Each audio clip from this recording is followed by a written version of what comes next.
Je ne sais pas s'il y a des questions de la part de... Euh, Juste pour lancer comme ça, je voulais reprendre un petit peu, Gloria, la différence que tu fais que tu nous annonces de faire dans ton livre sur les deux égos, sur la subjectivité et l'ego de subjectivité et la réputation. Et je me demandais si on ne pourrait pas justement continuer ce discours sur la place de la normativité, de la normativité morale. Est-ce qu'on a encore besoin ou pas? J'ai l'impression que dans cette discussion transparaît un petit peu ce débat. Vous avez plusieurs fois posé la question, chacun de vous, sur si on avait encore besoin de poser un débat normatif, moral, afin de comprendre où on en est exactement aujourd'hui avec cette question de réputation. Et si effectivement il y a vraiment des coupures ou pas entre les quatre thèmes, visibilité, réputation, prestige, célébrité, je prendrais plus dans ce sens-là, question de progression, est-ce qu'il y a des coupures ou pas. Et je me demandais donc, pour pouvoir reprendre cette question sur le besoin ou non de parler de normativité, est-ce qu'on ne peut pas utiliser justement, parce que toi, Gloria, tu décris, je crois, dans une perspective sûrement plus naturaliste, c'est justement cette différence entre ces deux égaux. C'est un débat philosophique ancien, on l'a dit, ça date du stoïcisme, même avant, cette idée de justement d'avoir une sorte l'idée d'un besoin de fidélité à un soi qui, ensuite de l'art romantique, comme disait Barbara, est devenu le besoin de préserver l'authenticité, qui disparaît lorsqu'on est trop dans la société. Il y a quand même, ce sont des vrais problèmes, c'est-à-dire que notre place dans la société, notre identité sociale, notre besoin profond d'avoir une identité sociale, qui est aussi un besoin qu'on peut décrire comme physiologique, comme tu dis, comme vous deux, en fait, dans une perspective plus naturaliste, pose quand même certains problèmes. Et je me demande vraiment, j'essaie un petit peu de synthétiser un peu tout ce qu'on a pu entendre jusqu'à maintenant, de voir un petit peu, est-ce qu'on ne peut pas reprendre justement cette approche naturaliste pour comprendre ensuite si on a besoin de parler en manière normative de cette continuité ou non entre les quatre catégories du titre de ce débat. Voilà, en gros. Je ne sais pas si je suis assez claire. J'ai répondu juste. Moi, je pense que c'est une très bonne question on peut poser justement à tout le monde. S'il y a une dimension normative, un peu comme Barbara a essayé de renverser la vision normative standard, authenticité bonne, réputation, célébrité ou souci de soi mauvais, et donc voir où on est aujourd'hui. Je pense que cette espèce de modèle d'action morale à double intentionnalité que je présente dans mon livre essaye non pas de donner des normes, c'est ce qui est bien ou mal, mais au moins de donner des explications dans quel est l'ego qui est responsable de quoi, dans quelle situation. Alors, je pense qu'il y a des choses, comme les cas de notre ami Jean-Claude Roman, décrit par Carrère. Il y a un très beau cas que Barbara m'a fait découvrir d'un grand historien Orlando Figes, grand historien anglais, qui était super célèbre, connu, il l'est encore, mais qui passait ses nuits à détruire ses collègues, les livres de ses collègues sur Amazon, en faisant des comptes rendus complètement négatifs et en écrivant des louanges sur ses propres livres. Accusé et incriminé, il a accusé sa femme en disant, parce que ils ont retrouvé l'adresse IP de son ordinateur, et il a accusé sa femme, c'est elle qui donc il était disponible à sacrifier sa femme, l'envoyer en prison, et puis il a accusé une dépression nerveuse, c'est à cause de ça. Je pense que tout simplement, si on avait pu lire son comportement grâce à cette double intentionnalité, on aurait eu des explications, moi je ne rentre pas dans la morale, mais au moins des explications intentionnelles de l'action, qui sont celles qui m'intéressent, enfin, pour comprendre quelles sont les motivations, qui auraient été plus réalistes. Mais je suis tout à fait d'accord avec toi que la façon où on a posé les problèmes ne résout pas la question de dire quelle est la place de notre cognition sociale et de notre moi social dans notre moralité quotidienne, enfin dans notre éthique quotidienne. C'est une très bonne question de tout. Là aussi, je réponds, ce sont des pistes futures, mais là, évidemment, là, je pense que la question normative va être posée et qu'elle a aussi bien d'un côté moral, presque traditionnel. Je suis un fanatique encore du sujet, de la notion de sujet. Donc, on peut relancer, par exemple, la question de l'authenticité, mais de manière plus réflexive, sans, par exemple, retomber dans les antinomies de la version romantique et classique, qu'il y a un moi naturel qui n'a rien à faire avec le façonnement social de l'identité, tandis que, par exemple, on peut penser la façon d'être authentique dans cette identité sociale. Et aussi repenser, par exemple, toute une série de notions. C'est là que j'aurais vraiment envie de travailler, par exemple, comme la notion de tact, qui est c'est la normativité de la... je dirais esthétique, et ce n'est pas un hasard si le nom de ce talent et cette attitude est une notion esthétique dans sa nature, que la capacité d'offrir de soi une image appropriée, de ne pas heurter la sensibilité, même dans le sens vraiment sensible des autres, en essayant de se faire se percevoir et de percevoir les autres de la façon dont ils veulent être perçus. Et aussi, là, politiquement, il y a tout le côté aujourd'hui de la philosophie critique qui s'inspire de l'école de Francfort, surtout dans les côté honnête, qui pense une sorte de redistribution de la reconnaissance et donc d'une image positive aux minorités. Donc l'État devient le distributeur public d'une image positive, par exemple avec les mariages homosexuels. Ça s'agirait aussi de renvoyer à la minorité qui la réclame une image positive de leur être au monde, de leur nature sociale. Aussi la question de la politically correct est une forme de normativité, c'est-à-dire est-ce qu'il faut appeler les autres, les nommer ou les représenter, par exemple au cinéma, etc., de la façon dont ils veulent être représentés ou les réclament, ou de la façon dont ils sont perçus par l'idéologie, etc. Donc il y a toute une série de questions. J'ai déjà mon bâton de... bon, pour moi, la question se pose de façon assez évidente. Mon objet maintenant, c'est la sociologie des valeurs. Donc, dès lors que les valeurs sont mon objet, elles ne peuvent pas être ma posture. Donc, je ne peux pas avoir de discours normatif, bien entendu. Ce que je peux faire simplement, c'est d'expliciter les systèmes normatifs des acteurs. Voilà. Donc, je suis évidemment une fervente partisane de la neutralité axiologique selon Max Weber. Donc, tout mon travail est particulièrement dans ce domaine-là où il est miné par cette normativité constitutive de l'objet. Tout mon travail consiste à défaire la posture normative qui est constante dans mes objets pour construire une position d'observation neutre de ces systèmes normatifs plus ou moins explicités, plus ou moins évidents. Cela étant dit, bien sûr, j'ai une posture très critique sur le plan épistémique, c'est non plus sur le plan ordinaire, envers les travaux de mes collègues qui ne respectent pas cette neutralité axiologique et notamment envers tous les travaux qui prennent pour acquis une opposition normée entre d'un côté l'individu qui serait l'entité naturelle et positive et de l'autre côté la société qui serait l'entité construite et négative.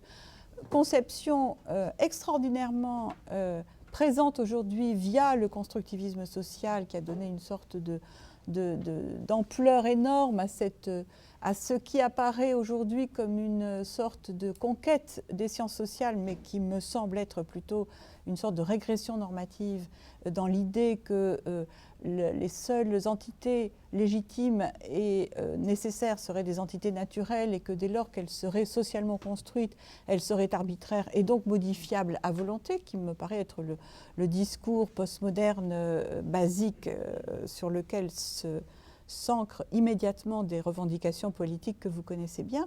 Donc là, il me semble qu'on a un soubassement normatif très présent dans les sciences sociales, que là, alors je critique fortement, puisque la neutralité axiologique de Weber, comme vous le savez, ne consiste pas à ne pas avoir de posture critique, elle consiste à ne pas avoir de posture critique envers les discours des acteurs et les objets que nous étudions. En revanche, elle autorise parfaitement la discussion des concepts. Et là, évidemment, je m'appuie beaucoup sur le travail de Norbert Elias et sa critique très virulente et très justifiée de ce qu'il appelle l'homo clausus, c'est-à-dire la conception assez commune au sens commun justement et à une grande part malheureusement des humanités qui consiste à penser que la réalité, elle est d'abord individuelle, qu'il existerait des individus existant par eux-mêmes dans une sorte de no man's land, et qu'ensuite viendraient se greffer là-dessus des formes d'inscription dans la société qui sont en général assimilées à des formes d'inauthenticité. Bon, voilà. Donc c'est une conception très datée historiquement, évidemment très problématique du point de vue de l'évidence anthropologique et sociologique. Et là, c'est évidemment une conception que je conteste fortement dès lors qu'elle provient de mes collègues. En revanche, si je la trouve exprimée dans la rue par des gens ordinaires, elle m'intéresse en tant que conception dont j'essaye de comprendre les soubassements axiologiques, notamment cet idéal d'authenticité dont nous avons parlé aujourd'hui. Voilà comment je gère la question normative. Oui, moi je vais être très rapide parce que je ne considère pas que mon rôle d'historien soit de produire de la normativité. Je trouve que j'ai déjà assez à faire à essayer de retracer l'histoire ou la généalogie des débats normatifs. Donc je laisse aux philosophes et éventuellement un peu aux sociologues, mais enfin pas trop visiblement. Donc voilà, on laisse aux philosophes la production normative. Ils sont très à l'aise, ils adorent ça en plus. Et voilà. Et on attend que les... Non, mais la chose... Alors, blague à part, non, la seule chose, c'est qu'effectivement, disons, de ce point de vue-là, le rôle tel que je pourrais le concevoir, c'est effectivement donc, assez proche de ce que disait Nathalie. Moi, l'avantage, c'est que, évidemment, quand on est historien, on n'est pas directement confronté aux revendications de ces objets. Du coup, mais en même temps, l'intérêt, c'est justement, disons, de dénaturaliser ce que je disais tout à l'heure, hein, les effets d'évidence d'un certain type de discours et de discours normatifs. Donc c'est plutôt ça dans sa réinscription historique qui m'intéresse. Voilà, je vais être rapide là-dessus.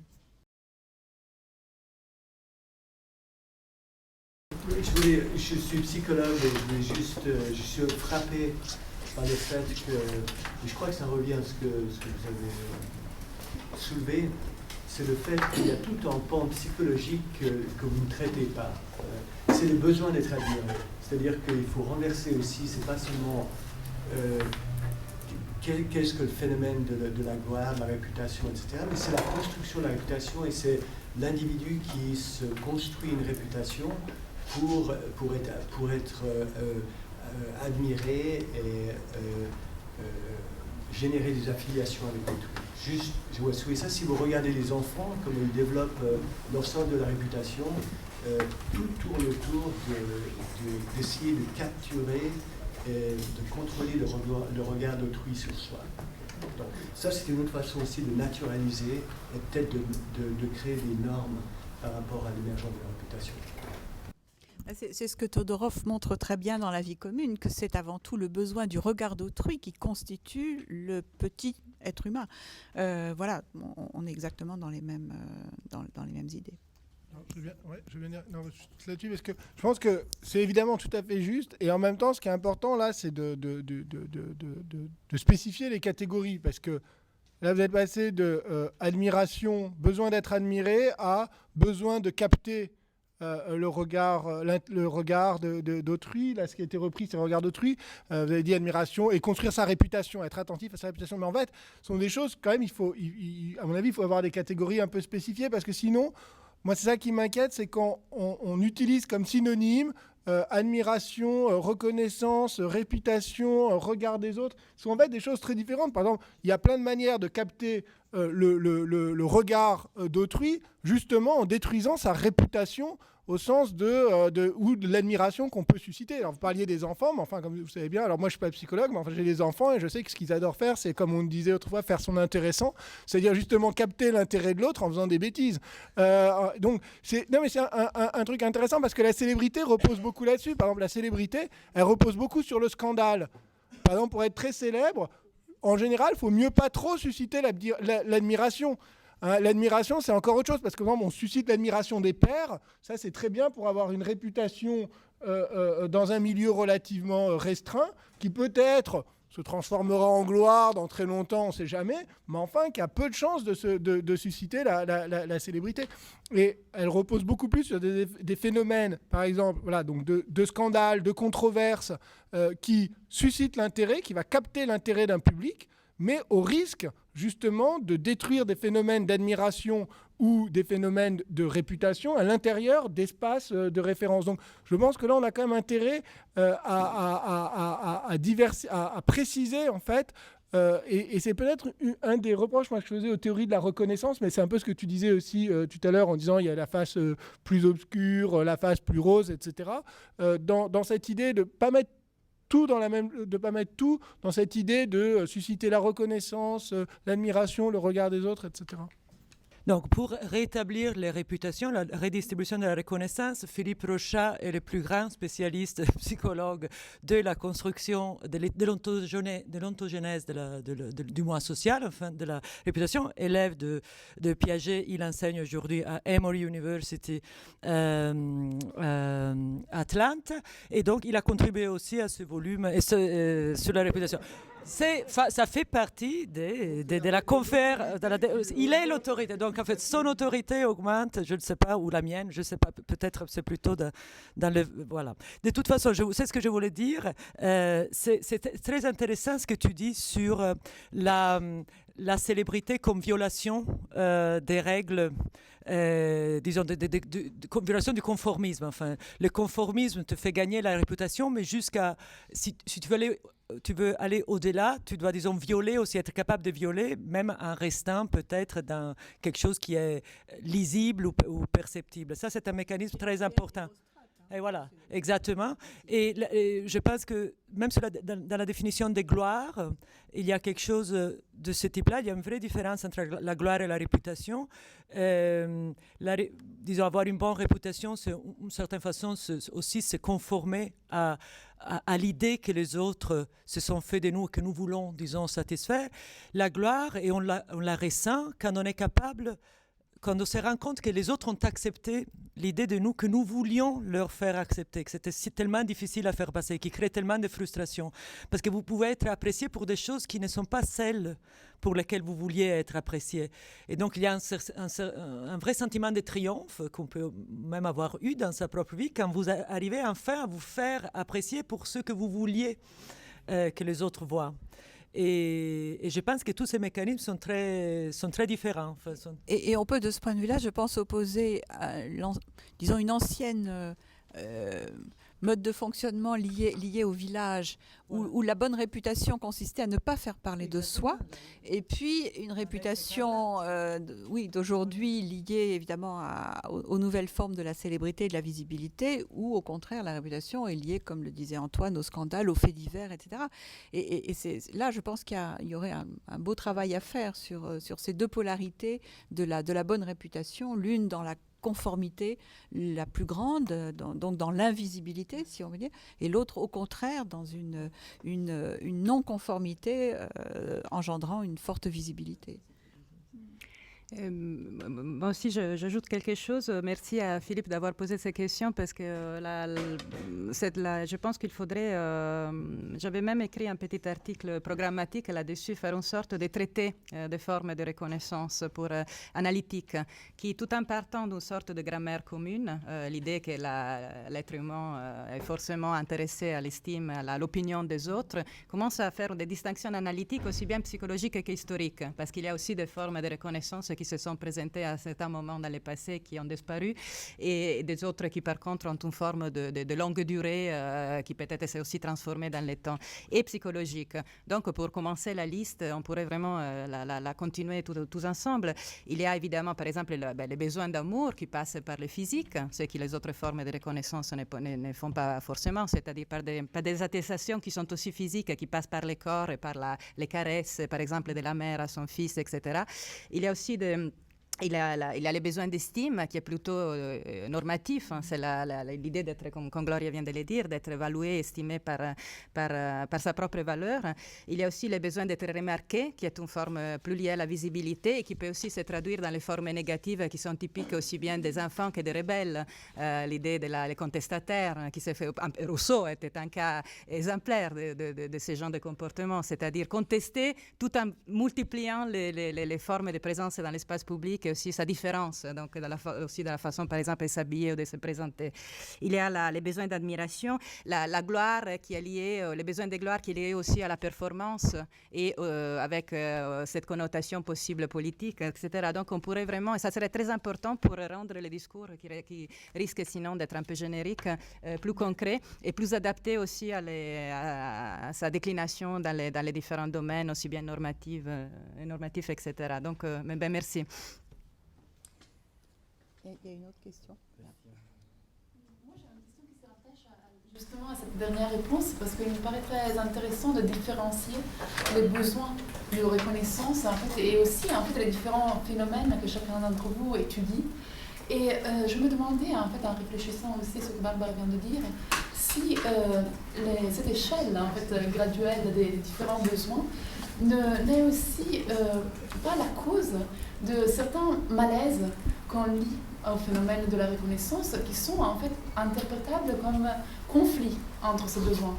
Et donc conflit entre les différents publics auxquels on demande la satisfaction de chacun de ces besoins.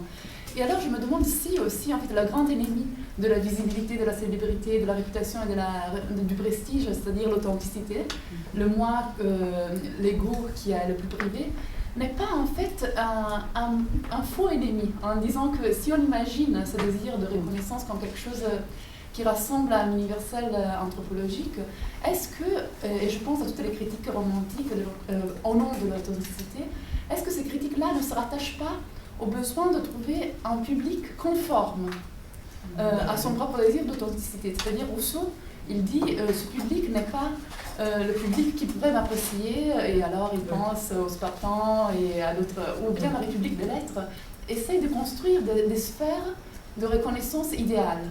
Alors je me demande si, en fait, aujourd'hui, on ne ressent pas plus en fait, cette aliénation qui est liée à la visibilité, à la célébrité, pour le fait que le public est, de certaine manière, moins spécifique, apparemment. Et donc, pour la raison qu'on essaye de se rendre visible et célèbre sans en fait avoir une sphère de destinataires très précise et très justifiée par des codes sociaux.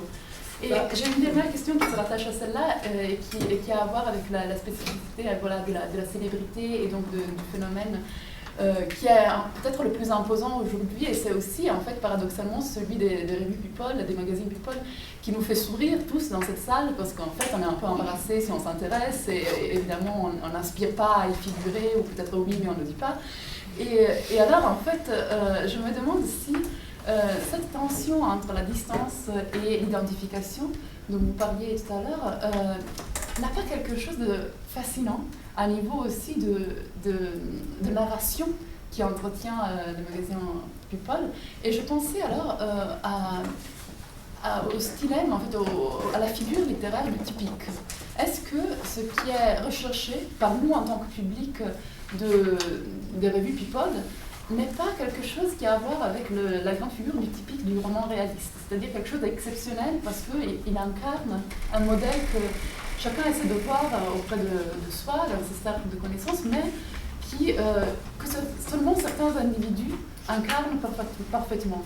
Alors est-ce qu'il y a un talent à être typique? Est-ce qu'on peut le rejustifier dans l'économie des talents, ou est-ce que c'est quelque chose qui relève plutôt de la forme? Je vais répondre, c'est vraiment deux questions très intéressantes. Je commence par la seconde. C'est en effet la question en fait, qui se pose, c'est est-ce que les figures mises en exergue par la visibilité, la célébrité, etc., sont des figures singulières ou sont des figures communes? Bon. Et en fait, les deux réponses sont valables. C'est-à-dire que la même personne peut être qualifiée dans l'espace public où elle est reconnue comme une célébrité, soit par les traits qui la distinguent, soit par les traits qui la rendent commune. J'ai montré dans mon livre, notamment à partir du cas de Stéphanie de Monaco, mais à partir aussi d'autres cas, à quel point ne cesse de s'opérer un va-et-vient, une tension entre ces deux pôles opposés, de la personnalité célèbre comme étant admirée, aimée, appréciée, etc., parce qu'on y trouve un modèle d'identification qui est simplement nous-mêmes, mais à une échelle grandiose, ou est-ce que parce qu'elle est complètement autre? Bon. Et en fait, ça ne cesse de bouger entre les deux. Hein. Les discours qui accompagnent les grandes vedettes aujourd'hui sont des discours qui, alternativement et quelquefois dans le même article, peuvent manifester la singularité et manifester la familiarité. Prenez n'importe... Moi, je lis Elle toutes les semaines, hein, j'ai pas honte de le dire. D'ailleurs, c'est pour l'horoscope. Et quand on fait des entretiens, quand on lit des entretiens dans Elle avec une vedette, que ce soit un mannequin ou une actrice, ça commence toujours par « Elle vous reçoit comme tout un chacun, elle est d'une simplicité extraordinaire, on a l'impression d'entrer dans le salon de sa voisine, etc. » Bon. Et puis ensuite, il y aura toujours un moment dans l'entretien où sera mis en avant le fait qu'elle a un coach, 3 gardes du corps, elle en est à son 4e divorce, etc. On ne dira pas combien elle gagne, mais si on le savait, ce serait aussi une forme de singularité, etc. Et donc, on est tout le temps dans ce va-et-vient entre distance et proximité qui fait vraiment, à mon avis, le fondement de la puissance d'attraction de ces grandes figures. Et je pense que là, il faut vraiment abandonner la pensée aristotélicienne, la pensée logiciste, hein, comme je dis souvent, qui consiste à penser qu'il faut absolument réduire une contradiction à l'un de ces termes. Non, c'est justement dans la coprésence de 2 termes contradictoires que se forge la puissance d'attraction d'une figure. Donc on est dans les deux. Hein. On est à la fois le typique et l'atypique sont des formes de construction de l'exceptionnalité. Et les deux sont absolument possibles, sauf qu'évidemment, pour mettre en avant le typique, il faut d'abord avoir constitué la singularité, sinon ça ne marcherait pas. Hein, voilà. Mais il faut en même temps, en effet, que de temps en temps, réapparaisse la possibilité d'un rapprochement pour que la grandeur continue à fonctionner de façon très, très, très attirante.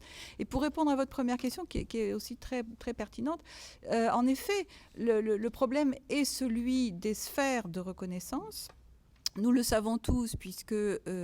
en tant que chercheurs, nous cherchons d'abord la reconnaissance par les pairs. Et si nous avons d'abord la reconnaissance par la visibilité médiatique, le passage à la télévision, il y a un vrai problème et on ne cesse de... Enfin voilà, ça pose des tas de problèmes d'authenticité de la grandeur. Et ça rejoint d'ailleurs une des choses, des différences entre l'objet d'Antoine et le mien, c'est que, comme je montre dans mon livre, la visibilité de l'écrivain est devenue quelque chose d'extrêmement problématique. Pourquoi ? Parce que la visibilité de l'écrivain implique le passage par les médias populaires, c'est-à-dire la télévision, et du même coup, c'est la mauvaise sphère de reconnaissance, et raison pour laquelle les écrivains ne cessent de se défendre de la visibilité médiatique, ne cessent de s'excuser lorsqu'ils sont obligés de passer à la télé pour faire plaisir à leur éditeur, etc. etc. Donc la mise en visibilité de l'écrivain est devenue quelque chose d'extraordinairement problématique. Elle existait déjà du temps de Rousseau, je suis d'accord, mais elle est devenue beaucoup plus parce qu'aujourd'hui, la télévision fait figure par excellence de médias populaires, donc vulgaires, et du même coup de mauvaises instances de reconnaissance. Et toute la question de la reconnaissance est prise, bien sûr, dans cette... C'est pour ça que j'aime pas quand on dit le public, parce que ça ne veut rien dire. Ce qui existe vraiment dans notre système de jugement, ce sont les sphères de public dont nous savons très très bien à quel point elles sont différenciées. Nous savons très très bien nous repérer pour nous-mêmes et surtout pour autrui, et surtout quand il s'agit de critiquer autrui parce qu'il se serait prêté à une reconnaissance par la mauvaise sphère de public. Je suis tout à fait d'accord, mais j'ajouterais une chose, c'est que ce n'est pas simplement la question des sphères de public, même si tout ce qui vient d'être dit est tout à fait exact, c'est aussi effectivement des formes de reconnaissance qui sont, exigées ou demandées des autres et de ce public. Je suis tout à fait d'accord avec vous. Et chez Rousseau, c'est très frappant. C'est-à-dire que, bon, Barbara connaît ça mieux que nous tous, mais chez Rousseau, il y a effectivement une contradiction en permanence entre la forme de reconnaissance qui lui est renvoyée par le public et qui, en partie, va relever de cette curiosité pour sa figure publique et qu'il dénonce, qui peut même être d'ailleurs des formes d'admiration, d'estime, etc. Et la forme de reconnaissance, en fait, qui réclame, ou en tout cas qui construit comme étant celle qu'il réclame, qui est une demande de reconnaissance affective. En fait, et donc d'adhésion affective, non médiatisée, non critique à lui. Bon, c'est le fameux thème de la transparence, mais et c'est pour ça que le désir d'authenticité, l'affirmation du fait qu'il est lui-même, Jean-Jacques Rousseau, authentique, honnête, cœur pur, etc. Il est évidemment, il n'est pas uniquement dans sa solitude. Il est renvoyé vers un public via ses écrits, via les confessions, via plus tard Rousseau juge de Jean-Jacques, via les rêveries. Cette affirmation de son authenticité, elle est une manière de réclamer la reconnaissance du fait qu'il est bien un individu authentique, innocent, etc. Une demande donc d'affectivité, d'une forme de reconnaissance sur le registre de l'intimité affective et non pas simplement de la réputation. S'il y a un truc qu'il déteste, c'est justement sa réputation comme écrivain. L'horreur qu'on lui dise « Ah, vos livres sont formidables ». Il veut qu'on lui dise « Vos livres m'ont fait pleurer et en les lisant, j'ai découvert que vous étiez un homme formidable, innocent, sensible, etc. » Donc, donc il y a vraiment cette contradiction entre des demandes de reconnaissance différentes. Et je fais le lien avec la deuxième question sur la singularité. C'est que donc là, c'est une reconnaissance effectivement comme individu singulier. Ce qu'il veut, c'est être reconnu comme individu singulier, sensible, etc. Et moi, j'avais fait le lien, dans le livre, je fais le lien entre cette émergence de ces formes de célébrité et de désir d'intimité à distance avec des personnes que par ailleurs on ne rencontrera pas. Et je l'avais mis en relation non pas avec le roman réaliste et le personnage typique, mais avec le roman sentimental du XVIIIe siècle. Évidemment, alors avec Rousseau, vous avez les deux faces, parce que un des ressorts de sa célébrité, c'est justement la nouvelle Héloïse et le type d'affect que produit chez des lecteurs le roman sentimental du XVIIIe siècle. Et là, on a quoi ? On a des personnages qui effectivement suscitent des formes qui justement plus dans leur singularité que dans leur typicité, mais dans le fait de... Ce qu'ils ont de typique, c'est pas tant le caractère typique socialement, comme dans le roman réaliste du XIXe siècle, c'est plutôt une sorte je sais pas comment on dirait, de caractère typique des passions, en fait, qu'ils vivent et qu'ils subissent, et qui, du coup, permettent, et ça c'est tout à fait nouveau par rapport à des registres littéraires comme celui, par exemple, de la tragédie classique, qui permettent des formes pas simplement d'admiration ou de pitié, mais des formes d'adhésion affective, sentimentale, à un personnage qui, par ailleurs, est un personnage ordinaire, qui n'est pas un roi ou une reine, etc., mais qui est une jeune femme ou un jeune homme auquel il est possible de s'identifier sur le plan du registre sentimental. Je peux ajouter encore juste une chose, toujours dans le même ordre d'idée. Je pense qu'il faut différencier, bien sûr, les sujets admirants, tous n'ont pas la même valeur dans le processus de reconnaissance, mais aussi l'objet de l'admiration.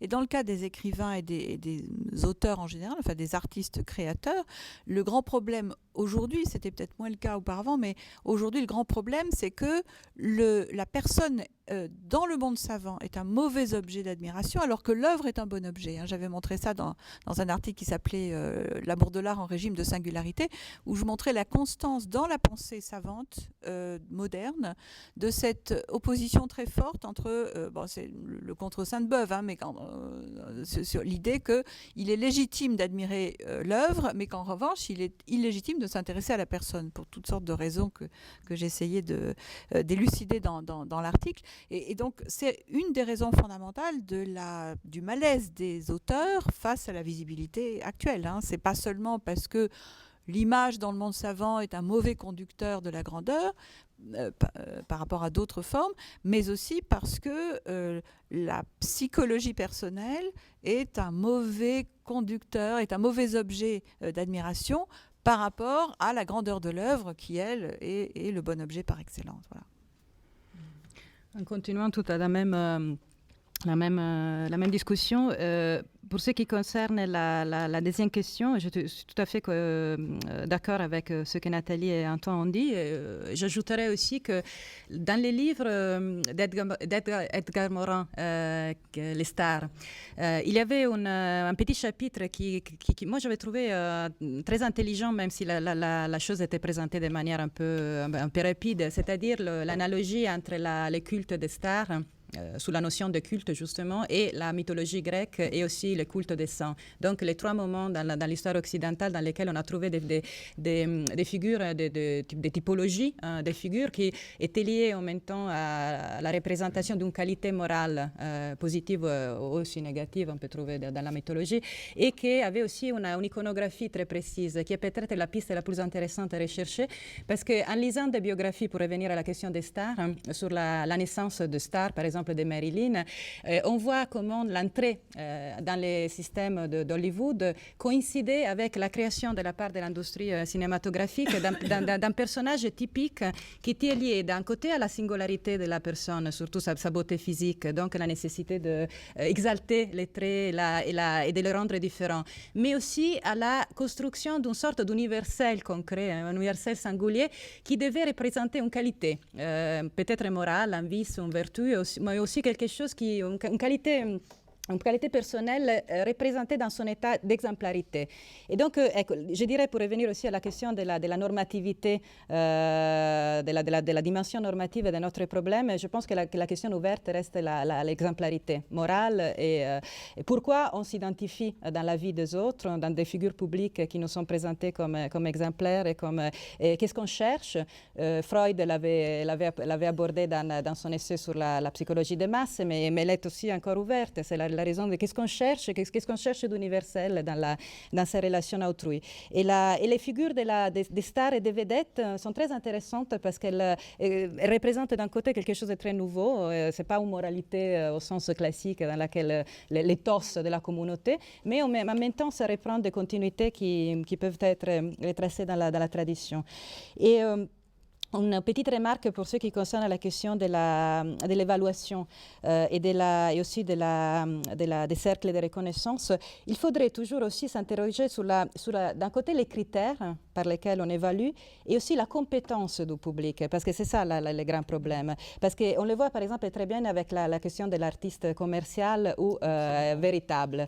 C'est-à-dire, si on considère que le public est là pour... si les critères est le plaisir, alors le grand public est le public le plus compétent pour dire qu'un blockbuster, par exemple, ça donne du plaisir, parce que c'est évident. Donc l'auteur a fait son devoir, c'est-à-dire il a entretenu le public. Si par contre on donne une définition de l'art et donc de la compétence du public qui est fondée plutôt sur la question intellectuelle de l'art comme expérience critique, etc., alors c'est autre chose. Et ce n'est pas un cas si dans les journaux italiens quand même, mais je pense aussi dans les journaux français, aujourd'hui, les recensions des films sont toujours présentées avec la critique du public et la critique de la critique, avec les deux évaluations qui sont à côté, qui sont légitimes. Elles sont considérées toutes les deux légitimes parce que finalement, il s'agit de deux critères. Peut-être j'ajoute juste une petite chose.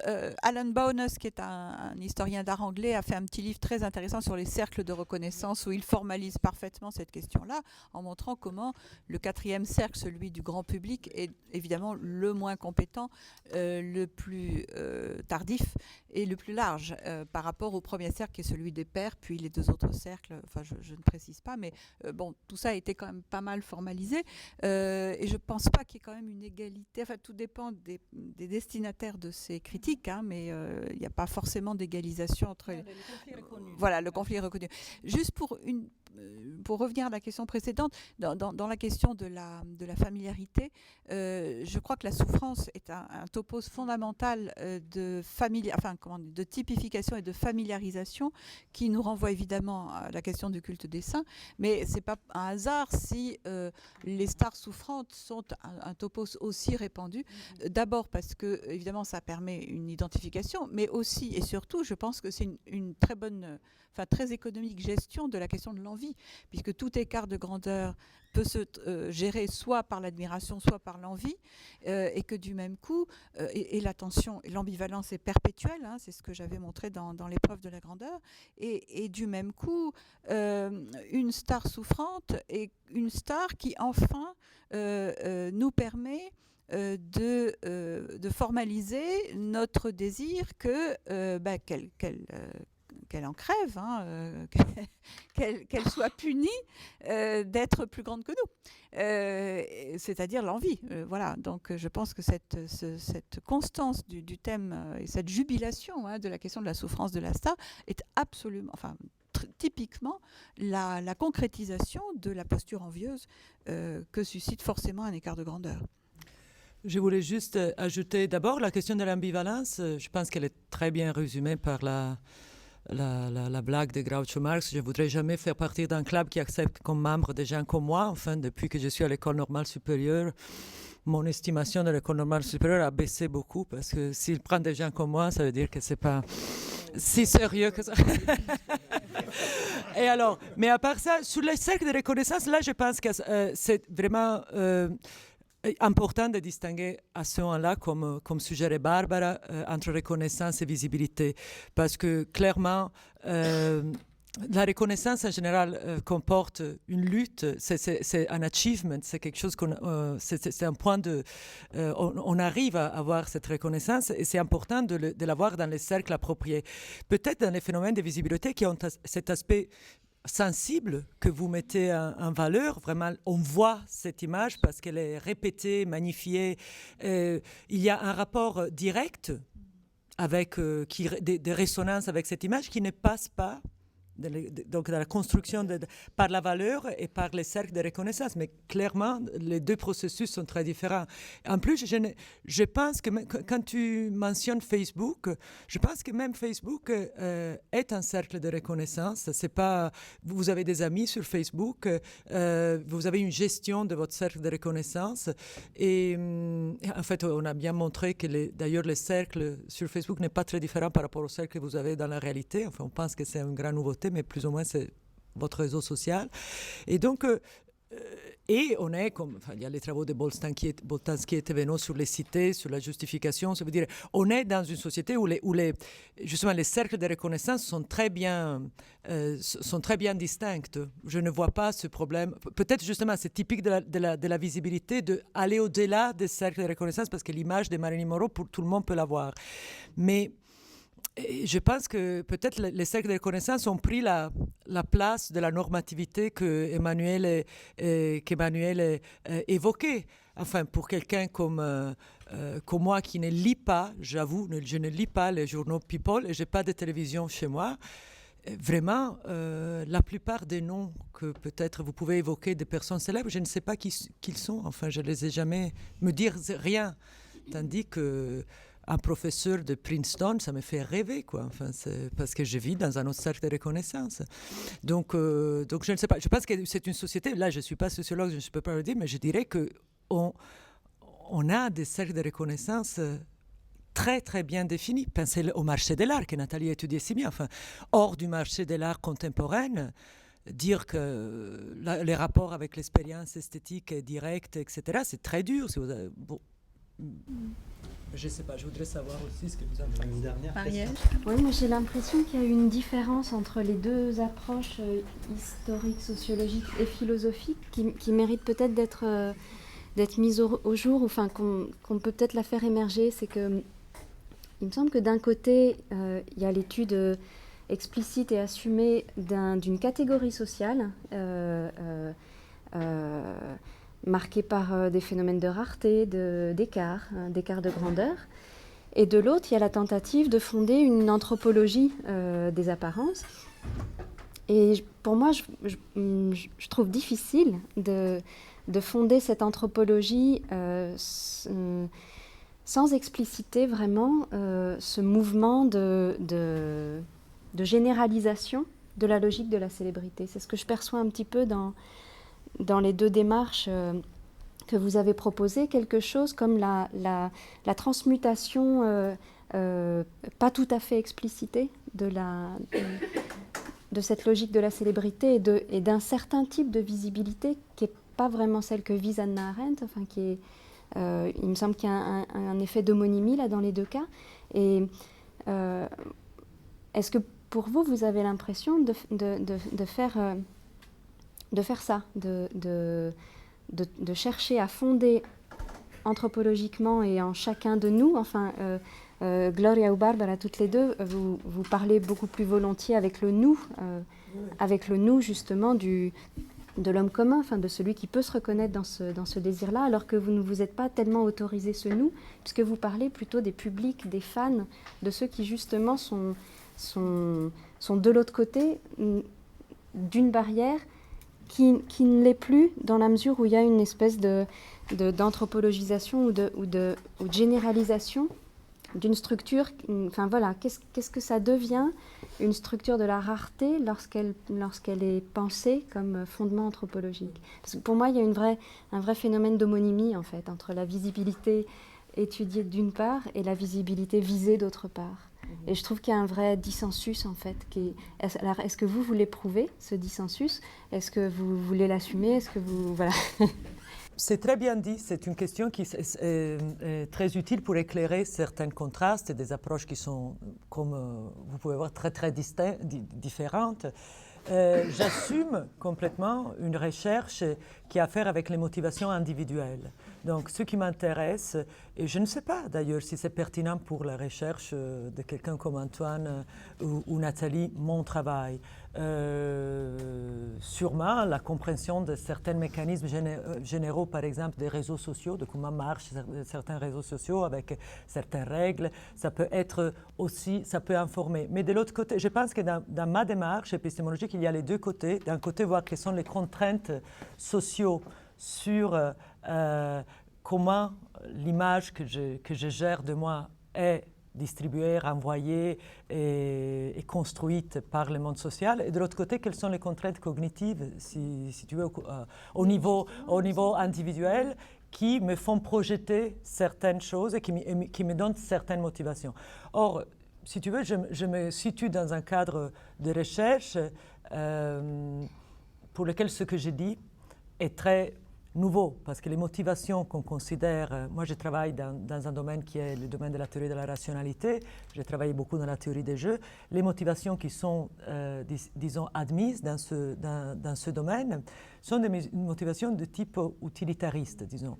Mais c'est vrai qu'aussi en économie aujourd'hui, je pense que Nathalie cite, d'ailleurs Nathalie cite beaucoup les travaux de André Orléans, de Karpik dans son livre. Cette idée de singularité est quelque chose qui émerge aussi dans d'autres disciplines qui sont très distantes. Et c'est très nouveau, enfin, pouvoir considérer les asymétries d'information et les singularités comme quelque chose qui motive les personnes à faire des échanges et qui motive les personnes à se placer dans une certaine position par rapport aux autres et à faire des actions. Enfin, de certaine façon, c'est ça.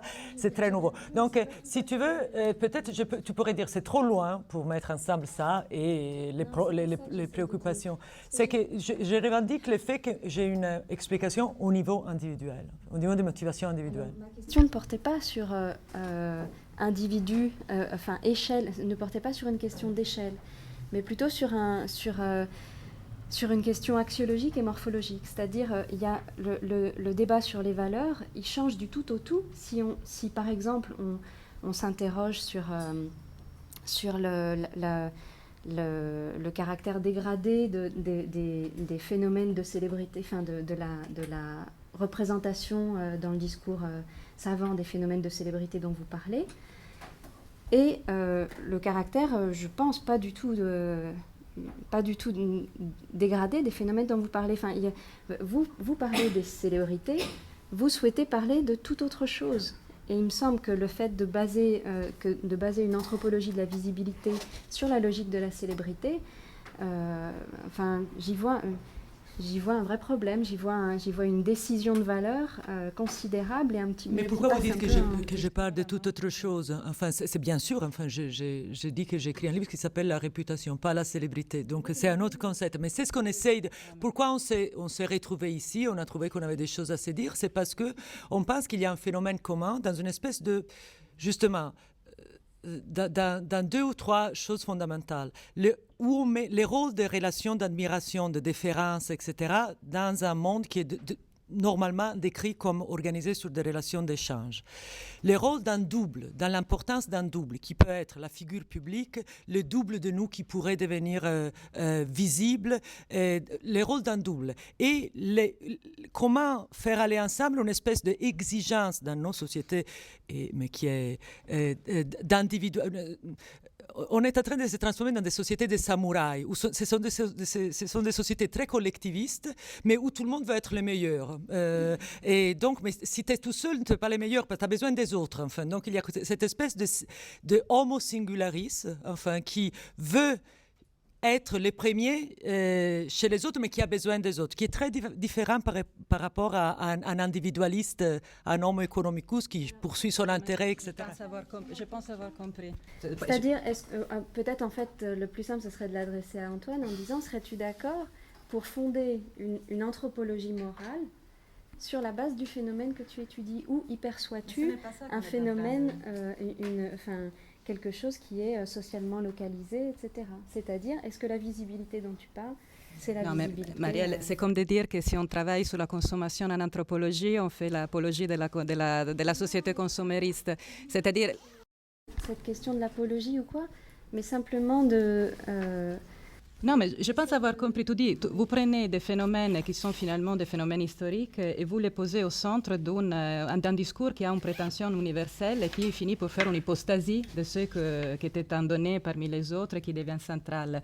Alors ça, c'est évidemment, c'est l'objection qu'on peut faire toujours à ce genre de démarches. Alors, dans mon cas, là je parle à mon titre, je ne peux pas nier que mon intérêt pour cette question et commencer en regardant dans le monde que nous entoure et par ma curiosité par rapport à l'importance que ce phénomène avait pris, et aussi par la constatation d'un défaut dans la théorie philosophique contemporaine qui n'arrivait pas à expliquer, sauf que par eau, c'est-à-dire c'était l'explication courante était que c'était un produit par le pouvoir ou par le système capitaliste. Ma question était, pourquoi les sujets sont si pris dans ces jeux? Est-ce qu'il y a des demandes, des questions, qu'est-ce qu'on cherche, une quête, des mécanismes qui se sont peut-être hypertrophiés dans les mondes contemporains, mais qui sont à la base, à mon avis, d'un mécanisme. Et le fait que quelqu'un comme, je pense, M. Rocha, en travaillant sur les enfants, se retrouve dans cette description, donc sous des êtres qui, par nature, ne sont pas pris dans les jeux me semble confirmer l'intérêt de ce questionnement plus générique. Ce que j'essaye de faire surgir, c'est l'idée qu'il y a une différence et même un certain fossé entre deux façons de penser la visibilité. Et que la façon dont, je crois, en philosophe, vous pouvez penser la visibilité, peut-être doit accepter d'être en fait assez différente de celle dont un sociologue ou un historien peut penser la visibilité. Pour qu'on se comprenne mieux, est-ce que c'est une différence du point de vue de la possibilité d'universalisation? Est-ce que c'est la question de l'universalisation possible D'accord. Pour moi, je perçois quelque chose d'assez différent dans vos livres. Enfin, celui de Gloria, par définition, je ne le connais encore pas. Je les trouve passionnants et effectivement solidaires, ça ne fait aucun doute. Et effectivement, parlant de choses qu'il faut obligatoirement penser ensemble, mais j'y vois plus de dissensus, peut-être, parce qu'il me semble qu'on peut, pour avancer plus encore dans la discussion et dans la problématisation, on peut considérer qu'il y a plusieurs façons de penser la visibilité. Et par exemple, ne pas considérer comme superposable la pensée de l'apparaître politique chez Hannah Arendt et la logique de la célébrité. Il me semble qu'on pourrait tirer un peu plus leurs différences et même leur incompatibilité axiologique. Et cette incompatibilité axiologique, je l'aperçois justement dans, en fait, la différence de focale qui d'un côté est portée sur une catégorie sociale qui vaut précisément par sa rareté, par des phénomènes de dissymétrie, etc. Et de l'autre, l'effort pour penser une disposition anthropologique. Et il me semble que trop penser que ces deux choses pourraient être équivalentes fait perdre peut-être de la valeur de chacune des propositions, en fait. Je pense que c'était un peu c'était pour dialoguer, c'est-à-dire d'essayer de faire normale à l'interdisciplinarité. Oui, voilà, c'est la... Si on commençait par remarquer les distances, c'était impossible de dialoguer. C'est l'objection que tu as. Moi, je dirais un mot, parce que j'entends bien ce que... Non, mais je crois que mais je pense que tu as raison, c'est tout à fait... Non, mais tu as raison, c'est tout à fait raison. D'ailleurs, c'est ce que j'ai... C'est ce que je crois que j'ai dit au tout début, en fait, qu'il y avait à la fois, on se lit beaucoup, il y a des éléments de convergence, et en même temps, j'ai dit que c'était asymptotique, c'est-à-dire qu'en fait, ça ne se rencontre pas tout à fait. Et donc voilà. Mais voilà, et alors on peut effectivement, on peut insister là-dessus. Effectivement, si on voulait même expliciter à fond des dissensus, je pense que celui qui est apparu le plus clairement au tout début, c'était entre Nathalie et moi, mais sans doute parce qu'au fond, on a des objets très proches et des approches très proches. Donc du coup, on peut être en désaccord, en relatif désaccord d'ailleurs, parce qu'en fait, au fond, on n'est pas tant que ça, mais on peut être en désaccord sur des questions effectivement de savoir... sur quel point on insiste davantage, sur les questions de datation, sur qu'est-ce qui importe de plus, quels sont les moments de rupture, etc. Parce qu'en gros, on a une approche, à la fois parce qu'on a une approche socio-historique, tous les deux, un même goût pour Norbert Elias, par exemple, comme figure, etc. Donc, bon, et il y a une première distinction qui est une distinction quand même qui est, en gros, on va dire, d'ordre disciplinaire, quand même, entre une approche socio-historique d'un côté, et une approche philosophique ou d'anthropologie philosophique ou de psychologie sociale, qui donc est d'emblée plus tournée vers des formes d'identification d'invariants, de quelque chose aller vers l'universalisation, aussi de la modélisation en fait des comportements. Et il y a une deuxième question, peut-être plus intéressante, plus importante, qui est effectivement ce que tu dis sur visibilité et célébrité. C'est un point que j'essayais il me semble que c'est ce que j'ai essayé de viser aussi à un moment quand je faisais remarquer à Barbara la différence entre socialité et moi ce que j'appelle célébrité, c'est-à-dire le rapport à la publicité en fait, à un public, parce que et les deux sont justes, mais c'est vrai que si on travaille sur la visibilité ou sur la célébrité, au fond, là, ce qui est absolument essentiel, c'est la structure médiatique des interactions, parce que c'est ça qui crée la rareté, ça qui crée la symétrie, c'est ça qui crée une catégorie qui fait que ce n'est pas réductible à la question de la réputation, par exemple, ou à la simple question de l'apparence sociale. C'est ce que j'ai dit, là on est tous dans des apparences sociales, donc on peut faire de la psychologie sociale sur le fait qu'on essaye tous de parler mieux les uns que les autres, de poser des bonnes questions, d'arriver, etc. On peut aussi, effectivement, ce qu'a fait Gloria plusieurs fois, modéliser ça sur le mode de la réputation. On a tous des réputations dans le milieu. Je voudrais vexer personne, mais je pense qu'aucun de nous n'est véritablement célèbre au sens où visible, au sens où nous on a étudié ça, on espère bien le devenir, et on espère bien pouvoir dire bientôt nous aussi. Donc, et c'est vrai que de ce point de vue-là, c'est assez différent avec l'idée que, c'est vrai que la visibilité ou l'apparence sociale telle que travaille Barbara ou la réputation telle que travaille Gloria sont des phénomènes beaucoup plus généraux, beaucoup plus aides. Et c'est peut-être effectivement dans le cas peut-être plus que dans le cas de Gloria, c'est peut-être dans le cas de Barbara que la question effectivement de la tension entre ton ambition universalisante sur la question de l'apparence sociale et au fond le double modèle, la double figure très importante pour toi qui est d'un côté la célébrité et de l'autre côté, disons, la mondanité, l'aristocratie. C'est un peu comme par exemple dans ce livre-là, mais je pense que c'est vraiment dans ce livre-là, c'est moins vrai dans tes constructions théoriques, notamment quand tu t'appuies sur Hobbes, etc. Mais dans ce livre-là, ces deux modèles sont très puissants de représentation de l'apparence sociale et peut-être effectivement, je ne sais pas si c'est ça que tu visais, en tension avec le modèle plus théorique et plus général de, en gros, de la valeur sociale fondée sur l'apparence. Parce que par exemple, on pourrait prendre des tas d'exemples qui n'appartiennent pas du tout à ces milieux-là ou à ces mondes-là, qui sont d'autres formes de produire des effets sensibles sur le monde.